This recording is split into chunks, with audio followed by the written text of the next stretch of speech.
জোরে। সংসদে কোরআনের আইন বাস্তবায়ন করে কোরআন আলো জ্বালাবে, আল্লাহু আকবার জোরে হয় না?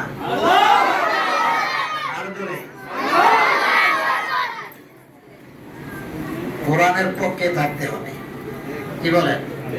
আমাদের পক্ষে থাকতে হবে যদি শান্তি চাই।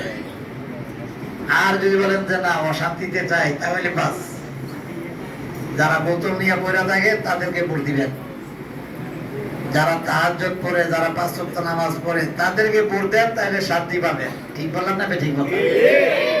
হ্যাঁ, যারা ইসলাম বুঝে, ইসলামের কথা বলে, ইসলামের পক্ষে থাকে তাদেরকে ভোট দেন, শান্তি পাবেন।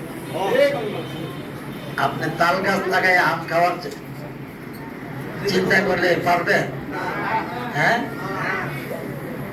খেজুর গাছ লাগাইয়া কাঁঠাল খাওয়ার চিন্তা করলে পারবেন? যারা কোরআন বোঝে, কোরআনের উপর আমল করে তাদেরকে পড়তে না, আপনি শান্তি পাবেন। 53 বছর তো দেখছেন, এই বছর দেখেন ইসলামের পক্ষে ভোট দিয়া। হ্যাঁ, সবাই কয় না, সবাই কয় না দিব। যারা দুর্নীতি করে, হ্যাঁ, একজনের বাড়ি কত করে বিদেশে, 350 না 400 বাড়ি, বুঝলে গেছেন গা?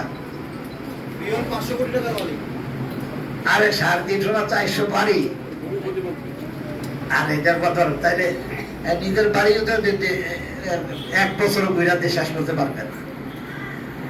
তাহলে হালাল কামাই দিয়ে করছে? হালাল কামাই দিয়ে করছে? তাহলে হেদেরকে ভোট দিলে আপনি শান্তিতে আশা করেন কিভাবে? আপনি দিবেন চাঁদাবাদী যারা করে তাদেরকে ভোট দিবেন, যারা ঘুষ খায় তাদেরকে ভোট দিবেন, যারা বোতলে করে থাকে তাদেরকে ভোট, আর শান্তির আশা করেন? যারা বোতলের কাছে যায় না, যারা রাত্রে হোটেলে ঘুমায় না, তাদেরকে ভোট দেন, তাহলে শান্তি পাবে। কি বলতেছিলাম? ভুলে গেছেন তো? বললে বাসায় যায় আমল করবেন কিভাবে? কি বলতেছিলাম? হ্যাঁ, ফেসবুক দেখে দেখে, মোবাইল দেখে দেখে না ঘুমাইয়া জিকির করতে করতে ঘুমাবো। এই আমলটা কে কে করবো আজকে থেকে? আল্লাহর নামটাই সুন্দর করে নিতে পারবো।